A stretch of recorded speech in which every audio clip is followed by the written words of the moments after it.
Akshay was so excited about this episode. One problem. He thought it was Luddite Day, which was way back in March. Let's get him in here. All right, so actually to understand the Luddite moment, you have to go all the way back to the 19th century textile industry. That's when we revisit the ghost of Ned Ludd. Get it? Ludd. Luddite. I get it. It's great. All right, so check it out. Ned Ludd was a young man who supposedly smashed 2 knitting frames in a fit of rage back in 1779. And whether he actually existed is a mystery, but he became the Robin Hood figure for this moment. Contrary to belief, it wasn't just about machines, though. It was about an identity, about labor, about displacement and the resistance of industrialization. So that resistance has not disappeared. It's actually evolved. It became almost a cultural phenomenon. It became almost philosophical. It actually shows up today in modern digital minimalism. It actually shows up today in modern digital minimalism and tech skepticism, right? Which is very skeptical. Which is how the Luddite movement began and continues today. Which is why, Matt, we're celebrating May 26th, Paper Airplanes Day.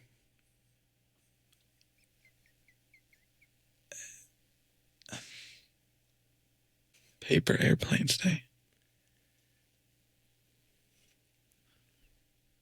Sorry? What people don't realize is paper airplanes are actually the earliest forms of decentralized aeronautical experimentation. This is actually very on theme. And Akshay, I am excited for everything you have prepped to lead us through the history, the mysteries, and the life lessons we can take from paper airplanes today. I know you've been working on this all week, and I am excited to hear every detail. Yeah, all week. I would love that. I've been very prepared for this, sir. Flights. Obviously, you know that I've traveled a lot and I love traveling. And planes, for me, are interesting. Believe me, if I had the money, I would always invest in a higher level of class, per se. I guess that's what they call it, right? It's not. But once you get to first class, what's beyond that? Pilot class? The residence, sir. It's called the residence. It's on Emirates Airlines, and it's literally like an apartment in the sky. It's nuts. Would they drop me by my office every Monday through Friday? If you had the right amount of cash, they would. My first and only ever business class flight, somehow I dropped my cell phone in the AC vent and had to be the embarrassing person that waited for everybody else to get off the plane before the mechanic could get back on and tear the plane apart so I could get my phone. Not fun. Not fun at all. I didn't know this was possible. The number of times I've been waiting for a plane and like, we've got a mechanical error. I didn't know that was you. I would have stuck around and said hi. That was me. That was me. And you know what I never sat in business class. So I don't know how to act. Like, you just don't know what to do. The flight attendant came up to me and immediately greeted me with the most positive words and said, "Hey, sir, would you like a glass of champagne?" And that was hard for you? Well, yeah, because being in economy class, I'm always like, well, how much is it going to cost, right? Like I'm always at. She's like, "Sir, it's complimentary." And I said, "Well, give me 2 then. Let's go. Let's have fun with it, you know?" I remember one time where I was dating a girl who lived in a different state. And when I went to meet her, her parents didn't like me, and they told me never to talk to her again and put me on a plane and sent me home. What class of flight ticket did they give you? Honestly, I worked for the airlines back then. So I had an upgraded ticket, and I sat in first that day because it was available. If you're going to cry in a plane, first class is the place to do it. And that's where I cried. I remember just having that pit in my stomach. Did the rich business person next to you kind of put a hand on your shoulder and say, "It'll be okay"? It was an early flight. Everybody was trying to sleep. I did have a number of flights like that too. When me and my wife were dating, she was going to school up in Boston. And so we would fly back and forth to see each other. So plenty of times with me getting on a plane, fighting back chairs, listening to some Charlie XCX, you know, the way a man does. Never first class though. I wasn't fancy like you, but I've also shared that experience. Yeah, that's not a good feeling to have when you miss the person you love. Yeah. I was on a flight one time from that girl that I dated back to Charlotte, and we went through turbulence. And the turbulence was so bad that we actually started falling from the sky, like falling from the sky. And I remember just saying the most unpleasant thing to this grandma who sat next to me. I was in the aisle, she was in the middle, and I just remember screaming my head off. And while we were falling, she reaches over, touches my hand, and goes, "Don't worry, everything's going to be okay." And this is the one time in my life where I probably regret being rude to someone, but I literally said, "You lived your life. I'm trying to still live mine." And like the plane like recovered, and when it recovered, she looked at me, and I looked at her, and I said, "No hablo inglés. Para español marque número dos." And then I refused to look at her the entire trip back to Charlotte. I've flown with you a number of times, and if I had known, That's a gold story. it's definitely worth some mileage. Has nothing to do with paper planes, though. Yeah, let's take it all the way back. Let's start at the beginning of paper. Paper was invented in China around 100 BCE. That's what the notes say. Back in my day, it was just BC. Now it's BCE. If you know what that means, put it in the comments. I didn't look it up, and honestly, I'm not going to look it up right now because it's episode 10. We're glad you're here. Early uses of paper included folding and kite making. Forget notes in class, forget comic books. Let's make some kites. The kites were developed in ancient China, and some are considered the earliest human-made flying objects. You got Leonardo da Vinci. He studied flight, lift, airflow. There are a ton of museums all over Europe, especially Italy, where you can go and you can see some of his drawings and recreations of some of the things he's made. I've toured a couple of them. They're really cool. Then you've got Sir George Cayley in the 1800s. He used small gliders to study lift and drag, right? Not the form of dancing that you go to a nice brunch with your friends on a Sunday morning. This is the drag where it takes you into the air. Then, of course, you've got the Wright brothers. The Wright brothers, they tested wing shapes and flight concepts, and they achieved flight in 1903. And Akshay, I'm just going to put a hold in here because you've been teasing me all week about your personal connection to the Wright brothers, and I want to hear about that in just a second. We've got early aviation pioneers like Jack Northrop, who used paper and lightweight models. We've got paper aircraft models were used during World War II for training purposes, right? Actual application of models. And then around the mid-20th century, paper airplane design takes off. Books come out. NASA starts talking about it. And it becomes the craze it's known today, something that every person alive who has access to paper and is a little bored has probably tried. Yeah. Yeah. So Akshay, your personal history. You spent a lot of your formative years in and around North Carolina. Tell me, how did growing up so close to where the Wright brothers may or may not have taken flight for the first time in all human history, how did that impact you? Did you talk about it? Did you have field trips? Did you get a tattoo of both of their faces on your chest? Leave nothing unexposed. Yeah. So thanks for setting me up with such a wonderful question and preparing me ahead of time for the potential of this said question. This podcast is all about preparation. Yeah. So check it out. You are correct. Growing up in North Carolina, the Orville and Wilbur Wright were an integral part to education and something that the state of North Carolina was super proud of. So proud of it that the license plates were always modeled after the first flight. So it would say North Carolina first in flight. We learned about it in school. We went to Kitty Hawk. That's kind of like near the Outer Banks where all of this supposedly took place. I don't know. I wasn't there. This was years before even the Titanic sunk. So, and I don't know why I made that two correlation, Titanic and Wilbur Wright, but the first time that the brothers actually flew, their plane also sunk. So maybe that's it. But my point is, it was cool because I loved flying. I still love flying. I still love airplanes. And I think one of the coolest things that ever came about that was when I was in college at UNC Charlotte for a year. I had a job and I worked at the Charlotte airport. Sometimes at the end of the shift or beginning of the shift, I would go out onto the tarmac and watch the flight takeoffs. We would do pushes, which is what a push is a Were you huge... pushing the planes? No, not that. Would you grab it by the wheel first, or would you reach up and grab the wing and kind of give it a swing? Respectfully, that was very dangerous. Don't do that in real life. Unless Don't do that. It's not on and it's just like a... Still probably not do it. Those wings are pretty high off the ground. A push is literally like a set time frame of when a bunch of airplanes start to take off, right? So just say from like 6 to 8 p.m., that's when about 60% of the planes that come in go out onto their next run. So every couple hours, you would get a huge push of planes that would continue to come out as the new ones come in. So cool to see it at night. Cool to see them take off. Did you ever get to wave those little flaggies where you're kind of dancing on the runway? No, I did not. I did not wave. They're not flags, by the way. Ooh. You heard it here first, folks. They are not flags. This is exclusive live on Not Your Average Holiday. What are they then? T-shirts? That's a really good question. I don't know the official name for them, but I know they're not flags. So they're not like flags, but we'll just call them flag. They're like beacons. I mean, they're I guess like the little cone things. Yeah, yes. I guess. I mean, I guess you're technically flagging the aircraft down to the gate.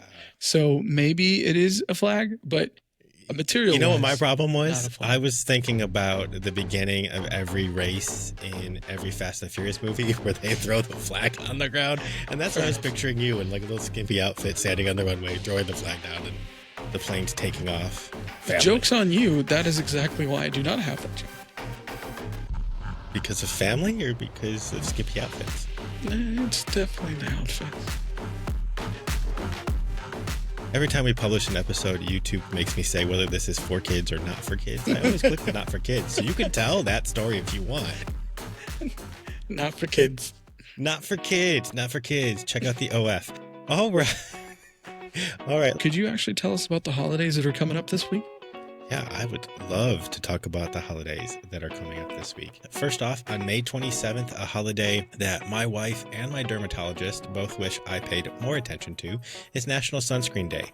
With my skin like this, if I am sitting indoors, I am halfway to a sunburn already. So National Sunscreen Day is a day that I will definitely be considering putting on my SPF 50 before I go to the bathroom in the morning. Akshay, do you wear sunscreen? Sometimes with this head of mine. Now, get me wrong, we've been on a couple of vacations together, and sometimes I used to think that because of how brown I am, I don't need sunscreen. False. Everybody needs sunscreen. Actually, you just reminded me. I remember this day where it was a 2-day water adventure trip on a remote island, 19-hour flight across the world. And day one, you were epic. We were so proud of you. Yes, it took a while for the guide to convince you to let him kayak you around the lagoon, but you did it. You were brave, you were thrilling, and then later when you were willing to go and walk into that cave on your own, people were awed. And then the next morning when I got out of bed, and I go, man, today me and Akshay, he's brave now, he's courageous, we're going to take on the world. And you looked me in the eye and you said, do you remember what you said? No, but I was in pain. You were in too much pain to even come out of your room and say anything because you had so much sunburn. The day before, I need to paint this mental picture for people, right? Akshay they don't need this. He's lounging on the boat. He's got shirt off, right? His wavy hair is basking in his new courageousness. I'm sitting with one of those big old brim hats. I've got sunglasses on. I'm putting sunscreen on every 6 seconds. I've got a full t-shirt on with full arms all the way. Akshay's looking at me like I am crazy. Well, who was crazy when I got to kayak 2 days in a row? National Sunscreen Day. It's very important. Make sure to wear sunscreen. Doesn't matter how brown you are. You're going to need it. You're going to need it. It's good for your skin. It's good for your future. May 28th, Brisket Day, or for the less fancy people, it is also National Hamburger Day, which I really enjoy. Someone said, briskets are fancy and take a lot of time and a lot of skill to get right. Hamburgers also require skill, but a little easier to find at your corner fast food store. So let's put both days together, celebrate how you like. First, what's your favorite barbecue place? Second, what's your favorite fast food hamburger place? Oh, two great questions. One, favorite barbecue place? I would probably have to say, and this is a controversial topic. People feel very strongly about their barbecue. This one is my favorite, not just because it's good, which it is, but also because of the memories I have of every time I've been there. I've actually been there with you once. I've been there a few times with my wife. It's in North Carolina. It's called Midwood Smokehouse. In Charlotte? Yeah, the Charlotte one. Yeah. I want to make sure the next time I'm there, they hook me up with an extra little scoop of the mac and cheese because it's never quite enough in the cup. It's never quite enough in the cup. Midwood in Charlotte is classic. Midwood Smokehouse. Yep. Yes. Charlotte or Raleigh. They've got multiple locations now. They're always busy. Make a reservation. Come with a friend. Be prepared to stay for a good time and leave in a different pant size. This is true. Do you have their site up? You have their menu? I've got their locations up. Do you need me to Oh. pull up their menu? Yeah, I need you to Look at confirm. this. This is live. We did not prep for No, this. This I is need you live. to confirm that they've got that banana pudding still. Looking for a banana pudding. Oh, there's so many locations now. People who are listening to this, it's never been easier to get to Midwood Smokehouse. Scrolling down the menu, Akshay will travel miles for a good banana pudding. In Alabama, and for someone who lives in Virginia, for us to name a barbecue place in North Carolina. No, that's fine with me. And Akshay, I have one question on your banana pudding question. Yeah, it has to have vanilla wafers. Well, I was going to say small or large. Oh, I'm always large. Well, Midwood Smokehouse has both still on the menu for an affordable price. Honestly, I'm looking at these prices, and it's probably cheaper to buy a plane ticket, fly there, get the banana pudding than it is for me to go down the store, go down the street and get it from local store. $5? $6 for a large. Bananas aren't cheap. No, they're not. Well, actually, they are. What about you? I'm going to go with Midwood, too. Yeah, I was going to say, I don't care what your favorite barbecue is. We've already decided this is the best. The best there is. Oh, their mac and cheese is $4. And in terms of hamburgers, two options, right? Good Stuff, a local burger chain.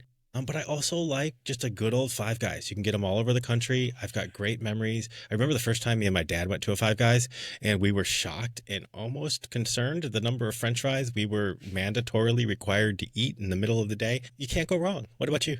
This is more of a sentimental thing, and it's just between like me and you. I think, well, now the world, but it's a little scary sharing sentimental between you and me while we're recording. To go back to the day we do like midnight premieres, or we would do movies or something, we would always go to Red Robin. Pro tip for Red Robin: if you've got kids, you can actually ask for the French fries as soon as you sit down at the table. They'll bring them, and now they do this cool thing where if you're 5 servings of French fries in, and you say, you can get broccoli for a brief serving before you pivot back to the good stuff. What? They'll let you pivot. They'll let you switch.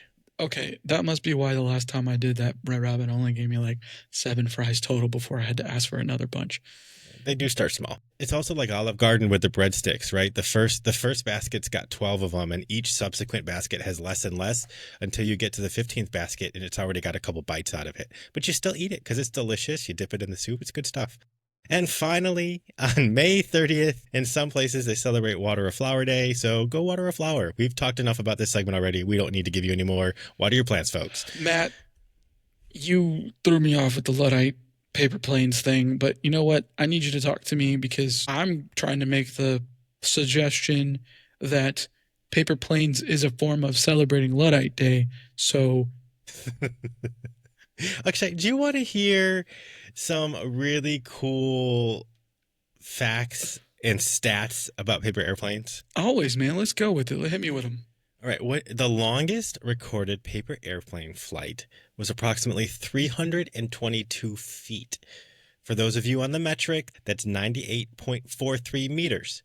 I think this is one of those cases where we can say feet's a little easier to remember than 98.43 meters. Just saying metric system, but we still love you, those that participate. 99% of the world. Yeah. Yeah, that was set in 2025 Guinness World Records. What else does the Guinness World Records say? Well, the longest recorded flight time, and honestly, this is massively impressive to me, 29.2 seconds. And there are competitive paper airplane events all throughout the world where thousands of participants go, and it will surprise you very little that Red Bull sponsors a lot of them, because I feel like Red Bull has sponsored every type of sporting event where you have homemade things flying through the air and the person involved is probably wearing a costume. And landing in a body of water. And landing in a body of water. They make the Ocho feed all the time. Oh, Ocho. But Akshay, tell me, when you were a kid, what was your move when it came to paper airplanes? I think everyone had like a secret family sauce, like a secret recipe, like, oh, I put cinnamon in my chili. I don't, but some people do. What was your secret sauce when it came to making paper airplanes? Matthew, there was no secret sauce for me. You used my given name. There was no sauce, and I need to be legitimately serious with you. I didn't mean sauce literally. That would make the paper soggy. What was your secret to making fly? To my paper airplanes. There was no luck, no heart, no compassion, no way of creating a paper plane that I could put into it that would ever make it successful. All of my paper planes went up and went down. And when I say they went up, they just went down. I had no luck. Paper planes weren't my thing. I made a couple of them. I thought it could be cool. We had a couple contests in like elementary school, and I was like, cut this way, fold this way, turn that way, fold it this way, do it magically, and let it fly. And did it fly? Abso-freaking-lutely not. It went, let it. No, I didn't even get to the fly word by the time it already hit the ground. I said, let it. It's already down. I would just put a little weight on the front of it, like a paperclip. But that means it just drops down. For me, it worked. It worked for you? Yeah. You had a little bit thing? of weight. Yeah. Are you part of the previous world record holders? Previous world holders? Yeah. I got the whole world in this hand. I sang the song a lot growing up. And, my wife says this all the time. She's like, say good things because what you say will come true. So I sang. I got the whole world in my hand. And apparently, Akshay, it finally came true. In your hands, you got the whole... Well, okay. I was going to see how long you were going to go. There's verses to that thing. And there are, but, just like I don't know what the flags are called, I also don't know the rest of the verses to that whole song. But look, hey, do you have a favorite airport or airplane story? Do I have a favorite airport or airplane story? No. Well, thank you guys so much for joining today. It's been so much fun. So let me put this in perspective. In much of my life, I didn't fly on many planes. I grew up in the Midwest, and we drove for our vacations. There was no vacation too far to drive. There was no ocean too wide that we couldn't get there by minivan, which usually meant we went to Wisconsin. But not an ocean. But I did have a few flights when I was younger. I've flown a lot more now that I'm older, and I can almost think of flights in terms of big moments in my life. My first flight, my flight here to DC, my first international flight. Airplanes have been all a part of the journey, the airport, the travel, who I'm with, that magical transport to the next place. Right? Yeah. The bus ride, I've got a whole lot of those stories to tell, but planes, yeah, nothing compared to that magical moment of you in your skimpy outfit standing on the runway. Thank you so much for bringing that up again for the world. My wife, when I mentioned that we were prepping for paper airplanes this week, she instantly went to the idea of throwing paper airplanes at people's head in classes, which she insists she did not do. She says that she spent her time doodling in class and drawing. But it made me wonder, what was your go-to, I've got some filler time here in class, what am I going to do? Not paper airplanes. Sure. What did you do? How did you fill your time? I think reading There's a Girl in the Boys' Bathroom? Do you know me? Yeah, I do know you. We're do on you know episode that's 10 like of the podcast. Thank you to our subscribers. But do you know that's like the only book I ever read? Yeah, that was in episode 4. Please check it out.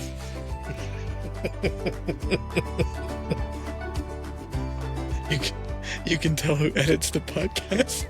Yeah. The podcast is edited by lovely genies. We have a series of lamps we've been collecting over the years, and whenever we need someone to make it funny, we rub it. They say, "What's your 3 wishes?" I just hand them the video clip for that episode and said, "This should count for all 3." Yes. There's a boy in the girls' locker room. Yeah, that way.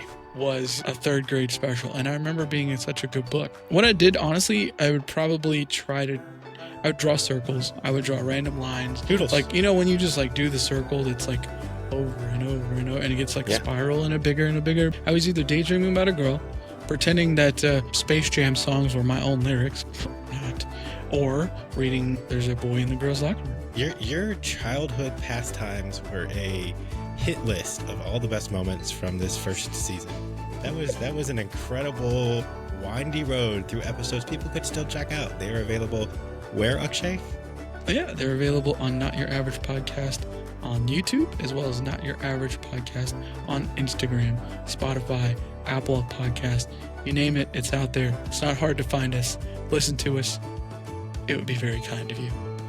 And Akshay, as always, throughout this season, I've always been impressed at your ability to ask me questions back that I have asked you to get more insight into how I grew up. So, yeah, thank you for asking how I passed time in school. And for me, there was a variety of eras. There was my handheld eraser era. Then there was my read for pizza era.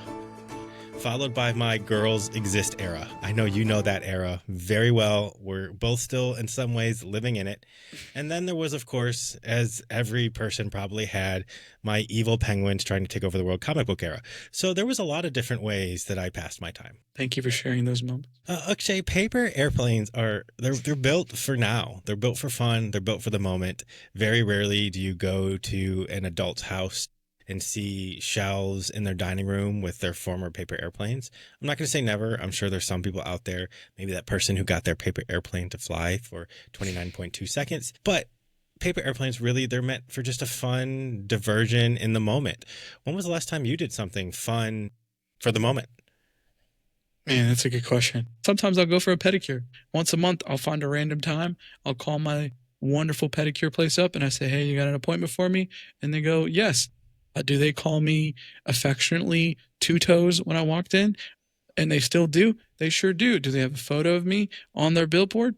Yes, they do. But they love me. And that's what matters. All right. Your nail techs love you and my nail techs love me. Shout out to Rocket City Nails over in Madison, Alabama. Great job, guys. Why did they call you Two Toes? Look, nails take a long time to heal. Oh. It's not bad. It's like a hairline fracture. This is the second horrifying mental image you gave me in this singular podcast. Yeah, singles, Two Toes, and skimpy outfits on the tarmac. That's why the camera never panned that far down in the movies. No, it will never do that. Yeah. No. Yeah, I want to know, since I don't ask you enough, is the last don't time, ask me enough. What's the last thing you did in your life to celebrate small wins? Dude, I live with a toddler. So my life is just a mountain of small things you do your very best to reframe as wins. So every second of every day, even just today, I mentioned to my wife, I said, as long as our house is still standing by tomorrow, this is a big win for today. So we're good. We've only got a few hours left to the day, and that big win is on its way. The thing you learn being a parent, and it is not easy. There are many tough days, but there's going to be a moment where you're going to rack up a win, right? Just today, my daughter, we were sitting on the couch, and it was kind of a rough morning, but she's sitting there, and she's got a little cold, snot's running down her nose. She's fighting through, watching Cinderella and getting her princess on, and she's drinking her morning milk, and she kind of looks over at me, and she puts one hand on my face, and she says, Papa, you happy? I'm happy. So plenty of small wins throughout the day. That moment gets you. Earlier this week, we were bringing my daughter to daycare, and she looked at me and she said, Papa, I want to go on an adventure. And anytime we do something on the weekend, we call it an adventure, right? We go on a trip, we go to the grocery store, we call it adventure. She said, I want to go on an adventure. Those are the small wins. Even if the rest of the day is full of no's and tantrums, and occasionally my daughter even disagrees. It's not all just me saying no and having tantrums. Those small wins, they stack, and they're huge. I love it, man. I love it. So let me ask you this. We've talked a lot about paper airplanes and fun things, and we had so many wonderful stories in this episode. But if you were going to celebrate Paper Airplanes Day, how would you celebrate? So can I tell you something? I actually really liked the things you came up with for celebrating Luddite Day. I really like them. And so I thought we could actually tie paper airplanes to the Luddites just a little bit here at the end, disconnecting, going back to a simpler time. How should people celebrate Airplane Day, formerly known as Luddite Day? Formerly known? Are you officially replacing it? I am replacing it in this month. Luddite Day can still exist back in March. Fair enough, because it was in March. It was in March? It's in March. Okay, now I see why you did Paper Airplanes Day. All right, so here's the thing. The way that you can celebrate Luddite Day / Paper Airplanes Day, you got a couple of good ones, right? We got the analog hour, which to me is committing 1 hour where the only scrolling you do is through the pages of a physical book or a newspaper. The snail mail strike, instead of sending an email or a DM, right? Instead of sliding in a DM, how about you write a letter by hand, put a stamp on it, walk it to the mailbox. It's like a text message, but it just takes 3 to 5 business days. How about the manual reset? Go do something that requires zero electricity. Walks, draw a picture, whittle a stick, or just sit on a porch and stare at a tree. You know, Ned Ludd, remember him, beginning of the episode? I do. He would be proud, right? And then, of course, there is the off-grid dinner. This one I really like because you get to host a dinner where the admission's free. Everyone just puts their phone in a basket at the door, and the first person to reach their device has to pay the bill. How long is that dinner going to go? Hopefully, between you and me, I hope the business closes and then we all just kind of mosey our way. Close it for the night. Matt, close us out, man. This week, if you want to celebrate Paper Airplane Day, of course, you can go out there, you can make a paper airplane. We gave you the records already. Beat one, call Guinness, get your name in there, right? This is your chance. But, it's kind of funny. We started this episode with Akshay preparing for the complete rejection of modern technology.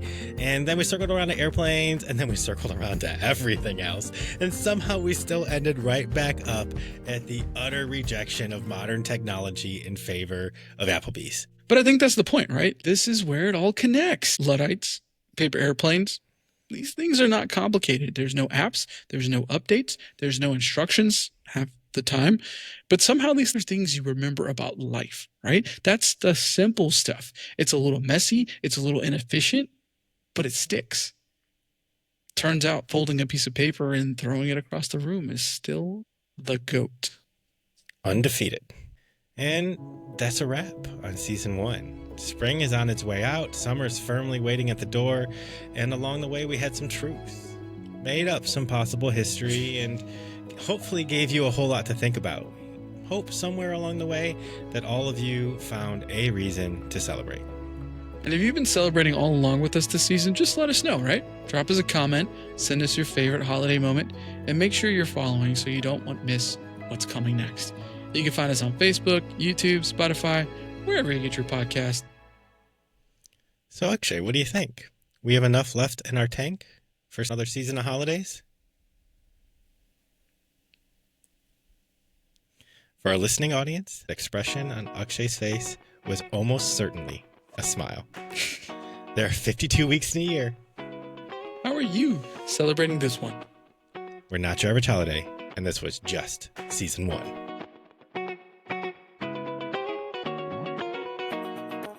National Paper Airplane Day. Don't you mean Luddite Day? Was that at the bottom too? No, I just said that. That was good. That was good though. I don't know if my face showed it, but I was like, wait, what? Dang it. Thank you, Red Robin. You're not sponsoring us, but hey, if you want to. Yum. If this episode lands the way I hope, we're going to be eating very good. That's Applebee's, dude.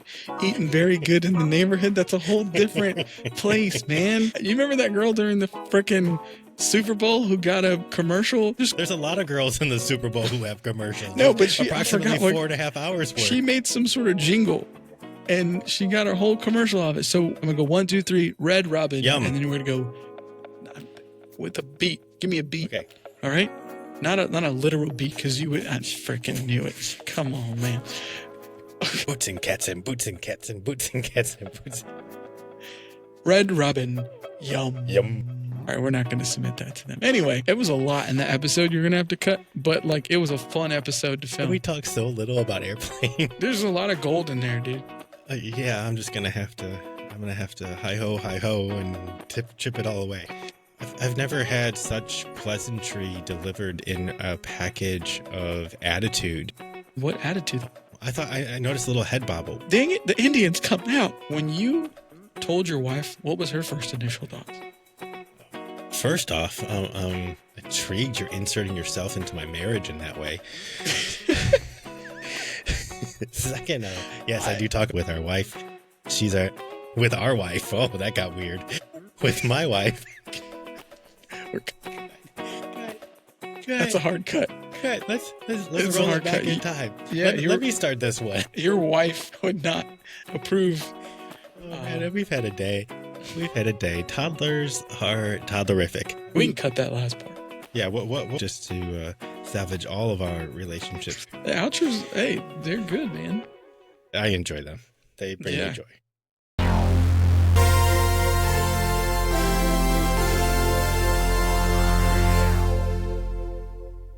Which one did you like better?